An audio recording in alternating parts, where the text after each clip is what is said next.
News on the SLBC. My name is Kujo Kwafo. Coming up on News tonight, the Commissioner of the Anti-Corruption Commission presents the ACC's annual report of 2020 to President Julius Maada Bio at State House. Well, Women Clinic, as part of its public outreach on breast cancer, meets with members and staff of Parliament to explain more about the disease. And the National Disaster Management Agency supports natural disaster victims in the northern part of Sierra Leone. Among news and details are lined up in this edition of News Hour, but first, our coronavirus preventive message. You see where them people here wear the mask fine? Well, now so you self wear your mask. Cover your nose and you must all time where you dey near other person.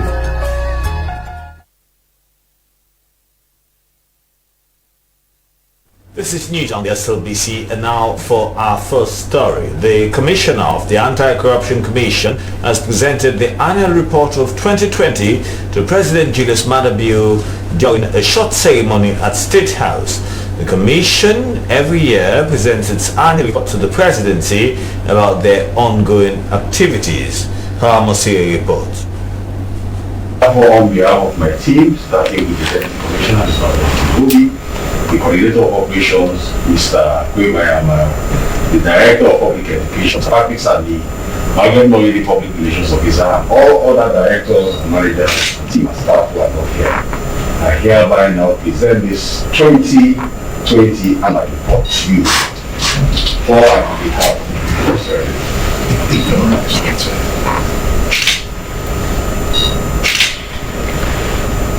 Presenting the report, ACC Boss Francis Ben Kaifala disclosed as prescribed for in Section 19, Subsection 1 of the Anti-Corruption Act of 2008 as amended, that the team is in the office of the President with senior management to present the report on their activities for the year 2020. Even with COVID-19, according to Ben Kaifala, they continue to do their work for the people of Sierra Leone, thanking President Bio for his support and expressing that they are appreciative of it. As required by law, we have presented a report of the activities of the Anti-Corruption Commission on behalf of the people of Sierra Leone. The report this year contains all our activities, mainly the work we did throughout 2020, the successes, the challenges, and the vision for this year, which is already. Receiving the Commission's annual report, President Julius Maada Bio thanked members of the Anti-Corruption Commission for what he called a statutory requirement by presenting its annual report, adding that Sierra Leone is being recognized internationally for the tremendous work that the ACC was doing. President Bio therefore encouraged the Commissioner and his team to continue the fight, which he said was very difficult but worth doing for the benefit of the country. You're only beginning, where you've made a very good mark in the world. Sierra Leone was renowned for corruption. Today, our effort, your effort as a commission has been acknowledged around the world, and when I travel, I'm proud to say that the work you have done has gained international acceptance. The President commended ACC Boss for his great work that has been acknowledged around the world. He therefore encouraged him to continue on that path. President Julius Maada Bio further said that the work of the ACC was important because it instilled fear into the citizenry who engaged in corruption with impunity. Therefore, the ACC should work even harder. I want you to continue on that path. It's an extremely difficult job, but this is the only way we are going to save this nation. We must instill fear, we must punish those who don't keep to the rules, and as I've always said, it is a difficult fight, but it's a fight we must fight. It is a fight we must win. The Sierra Leone Anti-Corruption Commission, commonly known as ACC, is an independent agency of the Sierra Leone government that investigates and prosecutes corrupt cases in Sierra Leone. The ACC is supervised by the Sierra Leone Ministry of Justice. SABC News Eye in Freetown, Hawa Mosiwe reporting.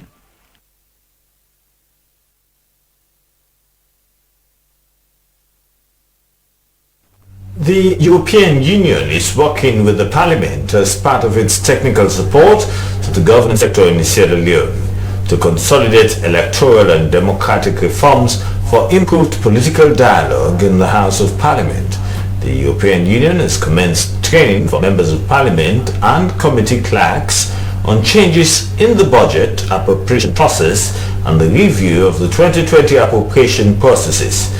Emmanuel Samuel witnessed the training in the committee room number 1 in Parliament and now reports.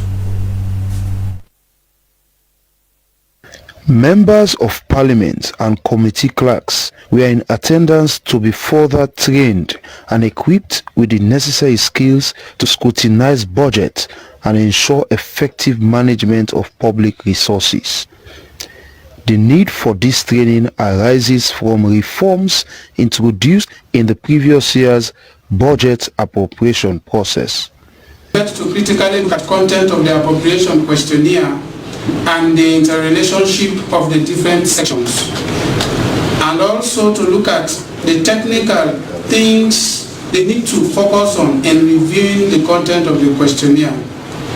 Additionally, we look at the challenges and successes of the last year's session, and also look at the role of the Parliamentary Budget Office in the national budget process. The European Union is keen on developing critical institutional capacity, improving the infrastructure of the House of Parliament, and improving its working environment, technology and accessibility.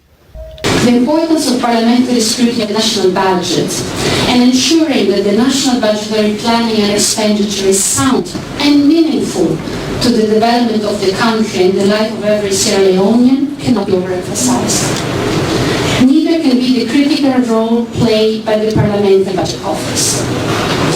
Deputy Chairman of Finance Committee, Honorable Moses Edwin, said the preparation of the budget is the role of the executive and the approval of the budget lies with the legislature, adding that such learning engagement would add to his committee's financial prowess.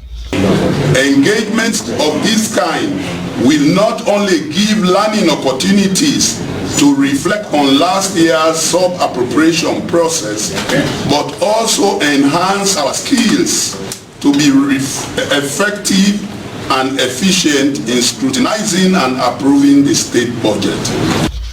At the end of the sessions, the Director General of Parliament, Finda Fraser, expressed hopes to see a refined Parliament with good financial output. Improvement of MP skills and techniques in reviewing the appropriation questionnaire, a better understanding of the role of Parliament in the national budget process, especially for very long staff and other guests. Enhancement of more coordinated work relationships with other critical stakeholders of the national budget process. The training is part of the European Union's technical support to the governance sector in Sierra Leone. Emmanuel Samuel, SLBC, Freetown.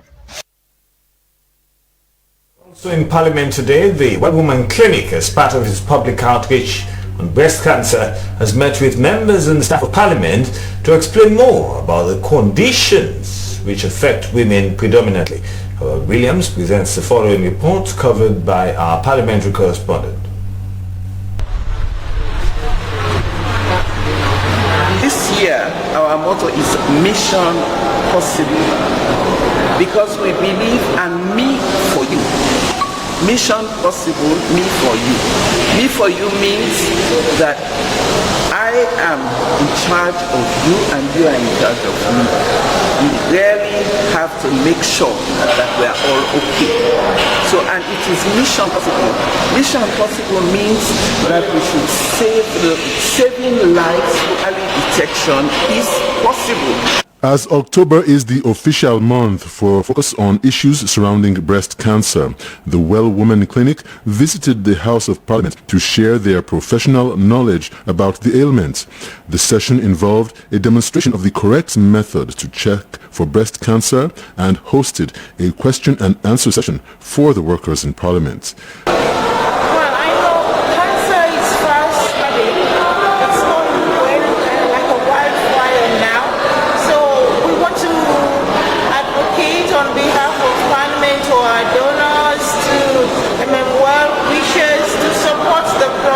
To help support the process. Example, supporting the World Woman to be able to get the equipment, to be able to get the right trainers to be going around to doing their outreach. So my plea is to appeal to the government of Sierra Leone to pay more attention on cancer and see how far they'll be able to support citizens that are affected and those that are not yet affected to be able to go through the process. The CEO of the Well Woman Clinic explained why she undertakes such outreach on an annual basis. We still need financial support because what is happening here is that people, well-to-do people, they go abroad and they get tested and they do all their treatment abroad. But those who are here, the grassroots people, the underprivileged, they cannot have that privilege to go abroad. So what we have here is what we offer them. And the main thing is early detection. Because we do not have all the treatments that you can find it in Ghana or in England or in America. We do not have radiotherapy. So the main issue is for you to catch the lump early. For you to have a mammogram screening. Because sometimes before it becomes a lump, mammogram picks it up and it saves you from mastectomy, it saves you from all sorts of radical treatments that breast cancer is. Following intensive exercises to improve gender parity in Parliament, men were notable among the participants in the session. Goal 6 of the Sustainable Development Goals is to ensure clean, quality water supply and the promotion of lifelong health opportunities for all. It is from this background that the Living Water International has engaged stakeholders in the water sector to increase more water supply to rural areas in the bid to tackle the industry's most significant challenges towards attaining the Sustainable Development Goals. Jonathan Turner reports. Access to clean, safe and affordable water has been a major challenge for residents in the capital. Most areas do not have pipe-borne water in their houses, which frequently leads to poor sanitation as well as the environment. The engagement by Living Water International with key players in the water sector was geared to help address the factors preventing communities from having sustainable, clean and affordable water. We always say he who brings water brings life. So Living Water has helped to restore the lives and dignities of communities where we operate. We've been able to provide services to communities that never had one. The Ministry of Water Resources is charged with formulating sound policies that could ensure the provision and access to clean water in the country. But challenges of encroachment, cutting of pipes, and the failure of citizens to pay their water rates are contributing to low water supply. The Minister of Water Resources, Engineer Phillips Karimo Lansana, and other stakeholders were quick to express their appreciation to Living Water International for supporting rural areas with water supply and supporting government. The minister said such partnerships with the government can create innovative solutions that could address most national water and sanitation challenges. In the water supply, the impact of water supply has to do with health. That is to reduce or eradicate water-related diseases. But you cannot achieve that if you only provide water. You need to complete the 3 pillars. You need water, you need sanitation, and you need hygiene promotion. Living Water International is a faith-based non-profit organization that helps communities in developing countries to create sustainable water, sanitation, and hygiene programs in response to the global water crisis. They have been undertaking lots of projects which included drilling new water wells, harvesting water, and the rehabilitation of non-working wells in Sierra Leone for the past 12 years. Through the provision of safe drinking water, which is the means to an end. Remember, water is life, and we should play our part to make it accessible to all. Goal 6 of the Sustainable Development Goals is aimed to ensure clean, quality water supply and the promotion of long-life health opportunities for all. For SLBC News, Jonathan Turner reporting.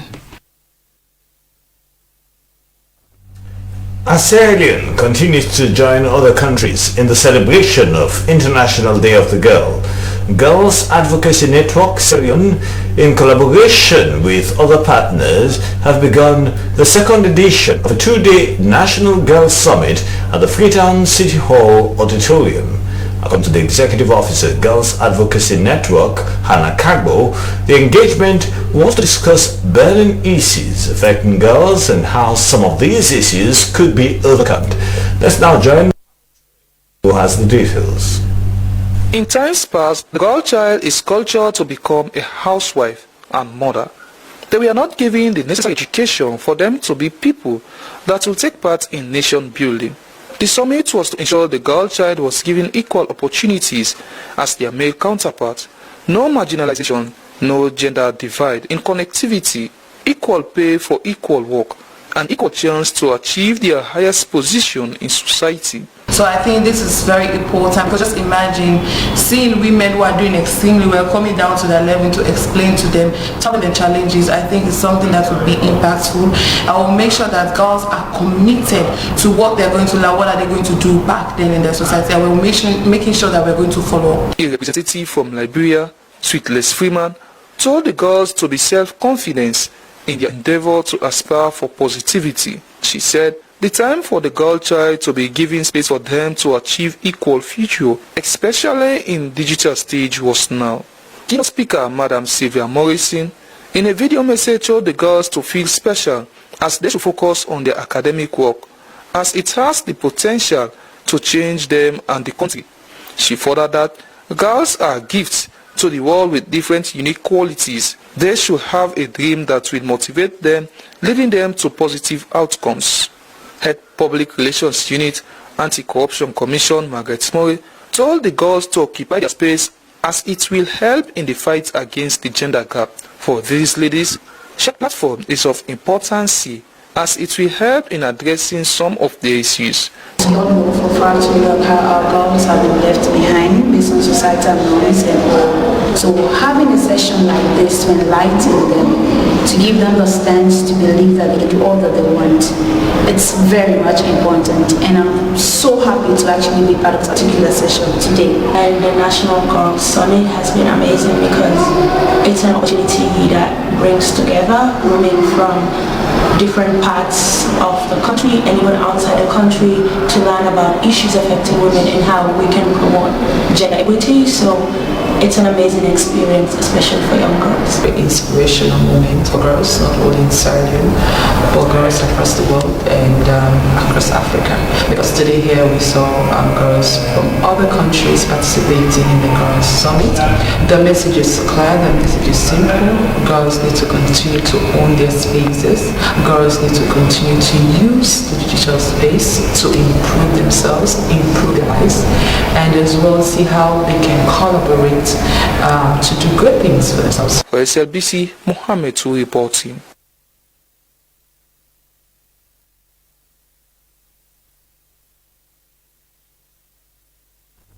The International Day of the Girl Child acknowledges the importance, power and potential of adolescent girls by encouraging more opportunities for them. The day began as part of the international non-governmental organization Plan International's campaign, Because I Am a Girl. The campaign was designed to nurture girls, especially in developing countries, promote their rights and bring them out of poverty. The day is celebrated annually on the 11th of October. The main aim of the day is to promote girls' empowerment and fulfillment of their human right, whilst also highlighting the challenges that they face. Each year's International Day of the Girl has its own theme. For this year, the theme is Digital Generation, Our Generation. Our bio takes a look at the importance of ICT for girls in Sierra Leone.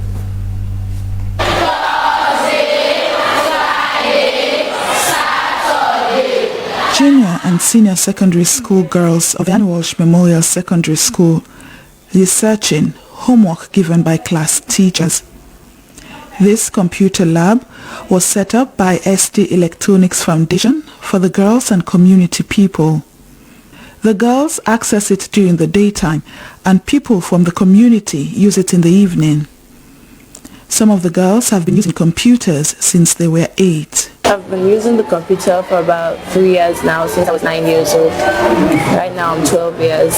In my primary school, between nursery and preparatory school, we used to have computer classes. They would teach us how to use the computer and they'll learn how some things that we don't know.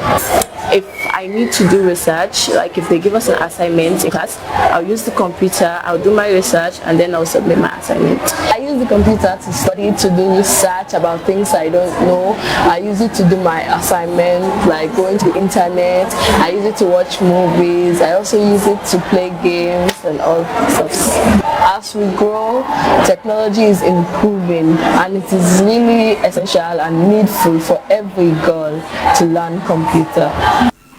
Technology and the internet can be an excellent enabler for girls, but the lack of opportunities, skills and the fear of discrimination prevents many from using and creating digital tools and online content. To achieve gender equality, girls and young women need equal access to technology, digital training and safety online. The root of the matter is that girls are not encouraged to go to school. The root of the matter is girls are not encouraged to finish school. The root of the matter is girls are not pushed. They are not given, sort of the encouragement, the space for them to really go to school. For several reasons. And we're addressing that bit by bit. So before you get to technology, you need to really start from the root of the matter. Part of addressing that is the gender bill, because by having the gender empowerment bill, basically we're getting girls to see themselves. When you see yourself, then you can see that, okay, I can strive to get this. There's possibility for me, so therefore I should overcome the obstacles. I should push a little bit more. That's what we're not seeing. We're seeing high rates of teenage pregnancies, and the boys continuing, but the girls stop. They stop. You go and interview the girls. Most of them are discouraged because there is nothing out there. So the next thing for me is to get married. The next thing for me is to hook a guy that, I can get married to. So those are the barriers we've got to overcome before we get to saying, oh, let's push the numbers of girls that are in IT. So we've got to have the girls stay longer in school. We have to have the girls, really focused on education, determined to continue, determined to stay in school, and determined to have a career, regardless of all the temptations that are around. And that's really what we're doing. Girls and women often have less access to technology and the internet compared to boys and men. Particularly in developing countries, girls and women struggle to afford technology and internet access. Stereotypes around technology being for boys and fear of being discriminated against stop girls from using digital tools. The Ministry of Basic and Senior Secondary Education is enforcing that ICT is taught in schools. To help foster this, there are schools presently that will gain the access to having computer schools in their various schools. Like we have the experimental school at Otloko de Kadisise and also Matora. The project will commence, and schools like Aniwalsh are also having ICT in their schools. And by next year, we are going to make this open to all the schools so that they teach technology in the schools, especially computer, so that they will become literate in computer. School is often the first place where children are introduced to technology, as well as learning literacy and numeracy skills to make the most of these digital tools. Therefore, it is important that girls have equal access to learning relevant technical skills and digital literacy in school and through training programs to take advantage of technology and digital tools. Adolescence is a critical point in every person's life. It determines the trajectory of girls' lives, which is why caring for girls in their youth benefits all. When girls are educated and empowered, families are better off. The cycle of poverty is broken and economies are strengthened. So Girls Plus, essentially, we work with young adolescent girls who are pregnant. We encourage them to go to school as per government's policy that if you are pregnant and you want to go to school and you are able to go to school, you should go to school. And after, again, you have your baby, you are supposed to come to school. So as Girls Plus, initially, we went out to identify girls in different districts, pregnant girls, and then we follow them, or we follow up on them. We make sure they are okay and now they've given birth, and the other stage is for them to go back to school. It's very important for them to go back to school. As you know, education is everything. When you have education, you'll be able now to identify what you want to do and what you want to be. So we've been able to identify these girls, and then we take them back to school so that they'll be able to empower themselves and the nation. Technology can be a powerful tool for girls' voices to become even louder and go even farther. When women and girls have access to the internet, they have the opportunity to start new businesses, sell products to new markets, find better paid jobs, and access education as well as health and financial services. In the face of the COVID-19 pandemic, this takes on new importance. If women do not have access to the internet, they are unable to access vital health information along with education and employment. And at this time, one of the things we're really passionate about is creating a space where females and the female children would occupy.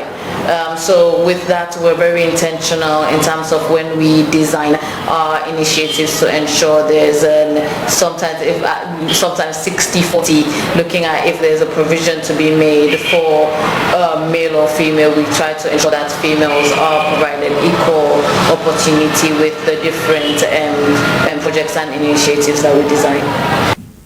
The future seems like a bright one for the girls of Sierra Leone, with pending projects from different organizations which the girls can take advantage of. With technology playing a role in all kinds of careers, from art and history to law, primary teaching and graphic design, learning tech skills at a young age will set girls up for economic independence. And the ICT sector needs more girls and women. Technology can be a powerful tool for girls to become activists and lead change on issues that affect them. Social media platforms, for instance, allow activists to reach a wide audience and organize actions towards common causes. Reporting for SLBC, Hawabari, Freetown. Heads of special needs schools have expressed deep appreciation to the government for keeping their promise of providing the third and fourth quarter subventions of 2021 to all special needs schools. The provision of the subventions has led to the reopening of all special needs schools across the country. Kadiatu Kagbo has more. The radical inclusion policy of the government free quality education stated that all children must be treated equally, like their non-disabled counterparts. Children with special needs are not an exception to benefiting from the free education. Hence the reason subventions have been provided to all special needs schools across the country.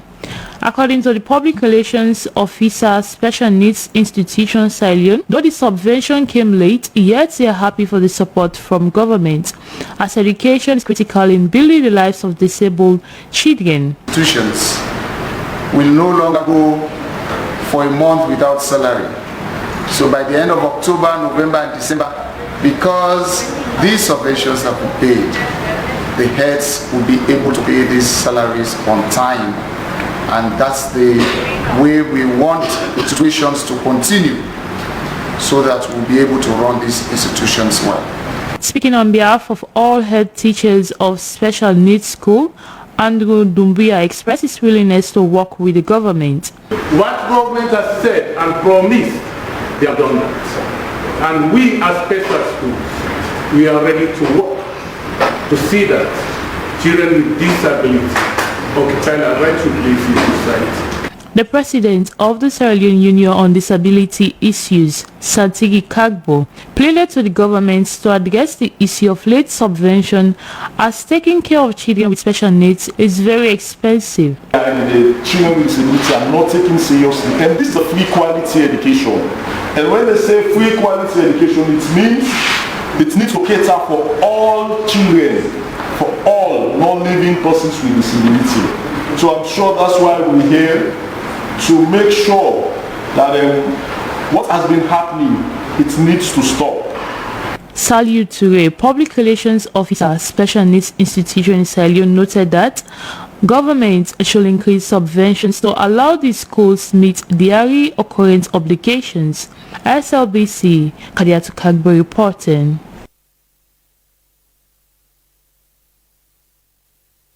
Disaster Management Agency, in continuation of its less than a year into its existence, has rendered support to natural disaster victims in the northern part of Sierra Leone. Howard Williams travelled with the NDMA to 4 districts and reports. Yakiba in Port Loko district, where 16 houses were affected by recent storms, is a typical location where the National Disaster Management Agency has made its presence felt. But like many beneficiaries receiving the relief items for the first time, this is their first interaction with the NDMA.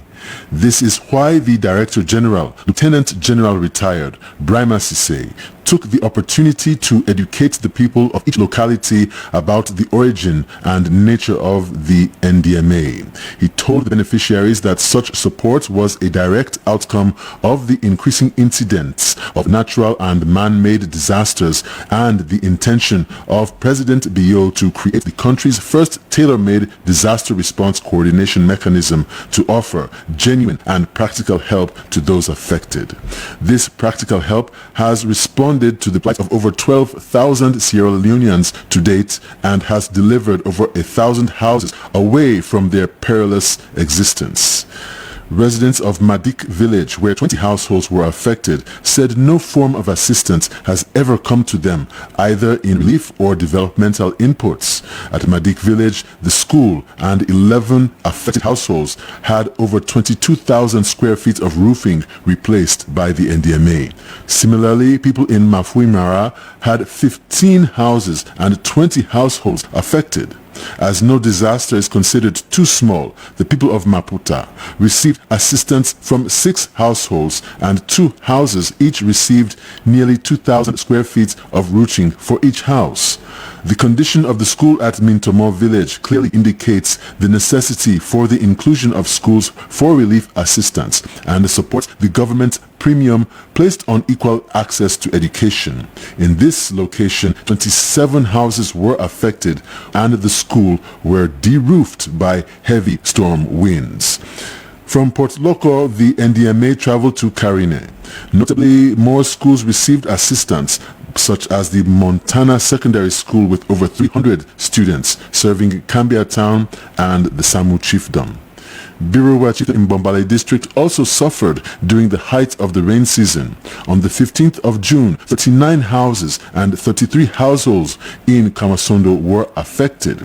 Each household received the universal package of a bag of rice, a replacement container and covered container for clean water, a warm blanket, and again, 2,000 square feet of roofing for each house.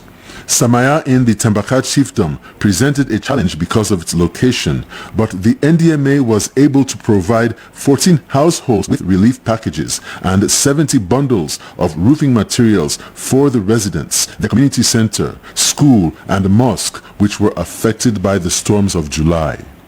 Appreciation was visible throughout NDMA's most recent exercise to the north, but while the NDMA has responded to over 40 disasters nationwide, there are still another 30 to be covered by the agency.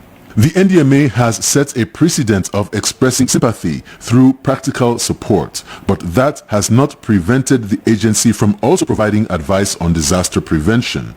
Many of the affected areas have practiced deforestation of the immediate surroundings. The Director General of the NDMA and his entourage, together with various guest speakers, advised the communities that this would render them more prone to future disasters. At a time when the cost of a bag of rice or a bundle of corrugated roofing sheets comprises almost an entire month of wages for these poor communities, the provision made by the NDMA was for them a spectacular moment. The NDMA still works on the ground with its district security coordination structure provided by the Office of National Security to quickly obtain disaster reports from residents and their local authorities and to act on them through a supply informed by a diligent assessment. Joshua Bokari is based in Karine district and is one of the available personnel responsible for first-line assessment. Of course, as you can see, Tambaka, Simubuji, to be specific, Samaya is a deprived community, and as such, getting this kind of gesture, I think it is necessary. The NDMA is operating now and into the future as the coordinating office for disaster response. As Sierra Leone becomes increasingly vulnerable to a world of intensified climate changes, storms, floods and fires are surely to be the outcome, thus adding more relevance to the establishment of the National Disaster Management Agency. You're not able to do all things, but what you're able to do, mind this, plus the rest and the oil.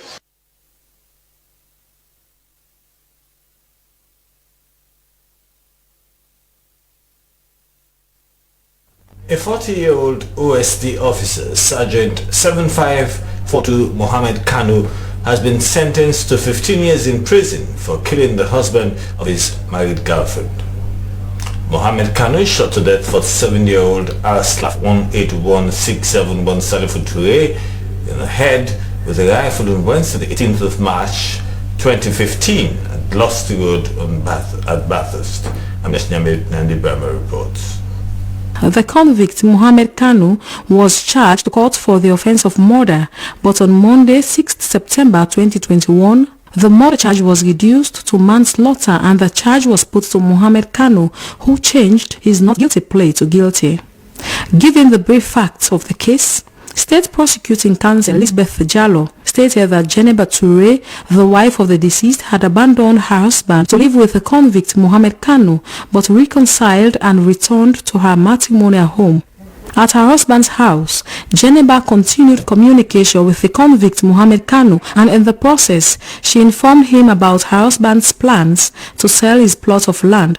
The deceased, Salifu Toure, on Wednesday, 18th March 2015, used his motorbike to pick up the convict Mohamed Kanu at Tati Junction, who was with his gun, as they went to the land at Gloucester Road, Bathurst. Approaching the land, the deceased, Salifu Toure, parked his motorbike closer to his land, and it was then that Mohamed Kanu shot him in his head. Mohamed Kanu went on the run and was arrested 3 days later for the murder of Salifu Toure. Mohamed Kanu said the deceased picked a fight with him after he noticed he had a gun, which he forgot to put on safety before leaving his duty station at Cockrell. The convict further alleged struggling with the rifle when his finger mistakenly touched the trigger, killing Arslav 181671 Salifu Toure and causing him to leave the scene immediately. Mohamed Kanu begged for mercy, saying he regrets his action and apologized to the deceased family for their loss on his account.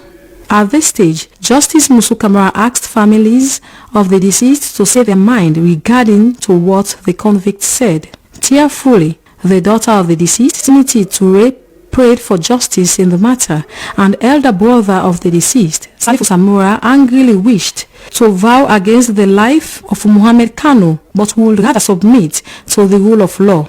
Defense counsel Komba Kanu, in his plea in mitigation, appealed for a minimum sentence of 8 years, inclusive of the time the convict had spent in custody from his arrest on Saturday, 21st March 2015, while State Prosecuting Counsel Elizabeth Jallo suggested 12 years, even though the maximum punishment for manslaughter is life in prison. In her verdict, Justice Musu Kamara said, in light of the abolition of the death penalty, the maximum penalty now requires life imprisonment, adding that the maximum penalty for manslaughter is life imprisonment, but sentenced Mohamed Kanu to 15 years inclusive of 6 years the convict had spent in custody. SLBC News, Amina Shnyandi Brahma. Now for some news stories making headlines in Africa.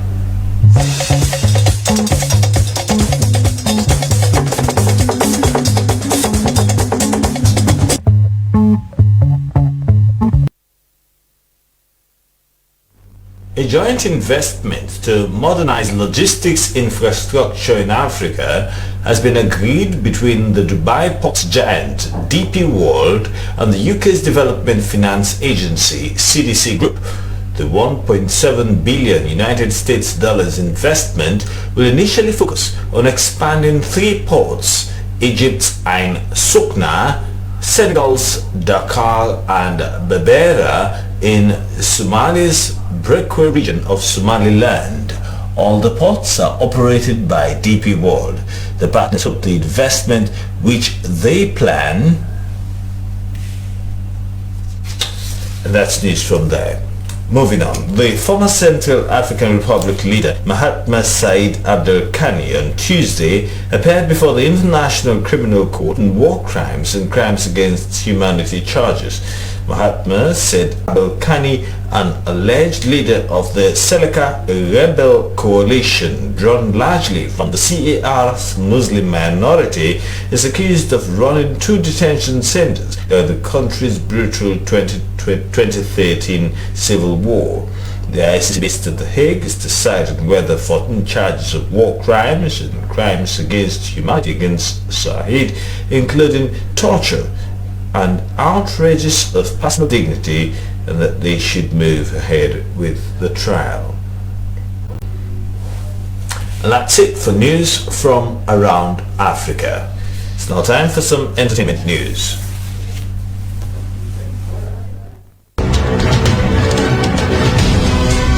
Hello and welcome to Entertainment News with me, Cynthia Kamal.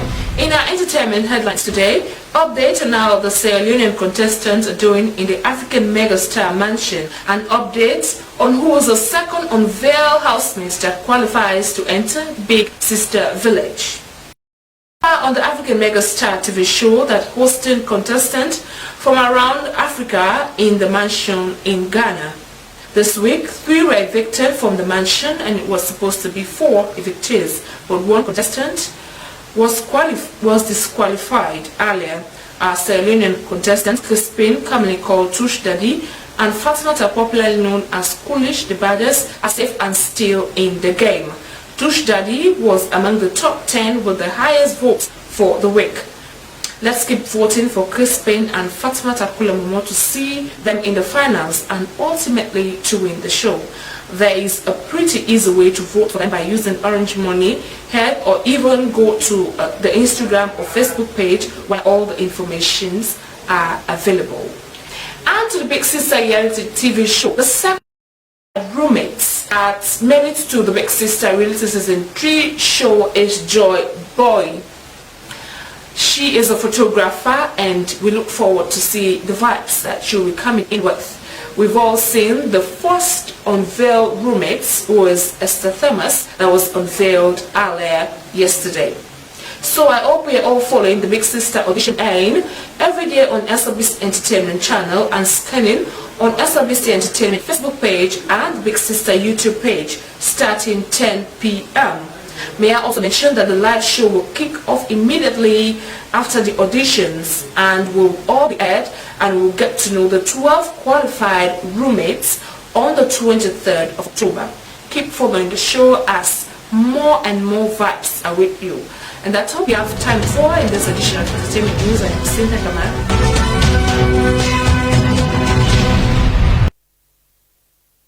From entertainment, it's now time for some sports news.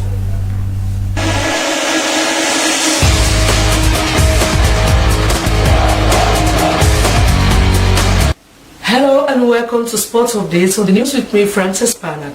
In this edition, the national team Leon Stars has been defeated by the Atlas Lions of Morocco by 2-1 in a friendly encounter in Casablanca, Morocco. The Atlas Lions opened the scoreline in the 13th minute of play in an entertaining display of talent from both sides. Kwame Kui of Sierra Leone also replied in the 62nd minute after the break.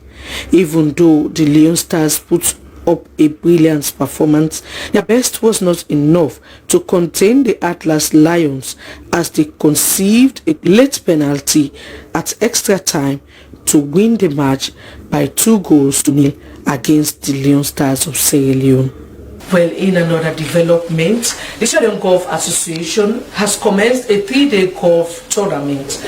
The competition, which is sponsored by the Rokel Commercial Bank, is ongoing at the Freetown Golf Club. Let's join Esther Marie Samura for more on this. This golf tournament offered the thrill of competition to all the participants. As nerve-wracking as it may be, the golfers yearn for those first tee cheaters. It is clear that running quality tournament is crucial in the golf industry, as managing it is not an easy task. This game was initially associated with rich people, but it is now becoming an everyman sport, and hence the need to promote golf in the country. We only have one golf course, I think, in Sierra Leone, am I right? Yeah, so maybe we need to think of having one in the north, one in the east, and one in the south. This is not an impossibility. You know, it's something that I believe can be done. An institution that believes in progress, that believes in growth, that believes in the ability of the Sierra Leonean. We have stuck our necks out and we put our head on the stage to be able to ensure that this game can grow, this game can move, this game can have a push, can have a momentum. Nobody will lead another sport. This competition will set the pace for the upcoming Gulf African qualifiers in Ghana and the Gambia. Competition is a preparation for the open tournament. We already received an invitation for Ghana and Gambia. So this preparation, this is like a test match for us to be able to identify a golfer that will be representing us. Patricia Mansari is one of the female golfers that has made immense progress in the professional golfing and is determined to put a brave fight in this tournament in order to book a slot in the qualifiers. I'm hoping that I'll win and be a part of that team that will be going to Ghana and Gambia, because I've been practicing a lot, not only for here, but to explore my golfing skills out there, not only for Sierra Leone. So I'm hoping to win this tournament and be part of the team that is going out there. People are expecting the competition to spark up some surprises. Well, that's all we have time for in this edition of Sports Updates on the News. Thanks for watching and keep watching DSLBC.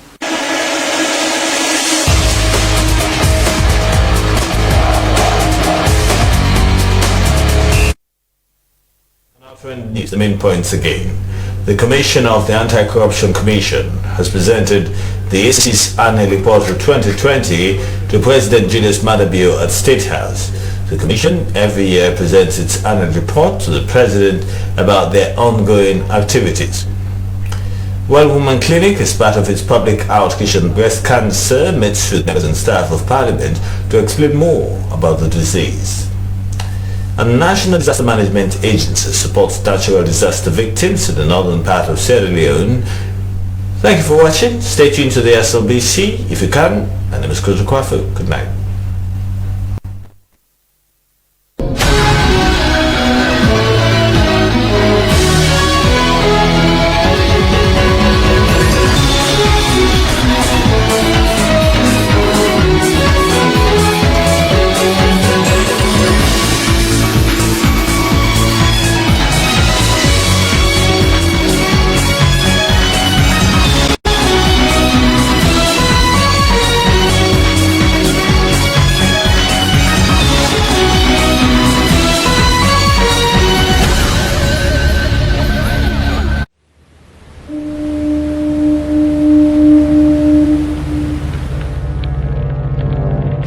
A place cannot produce poems. It can only not prevent them. And Freetown is good at that.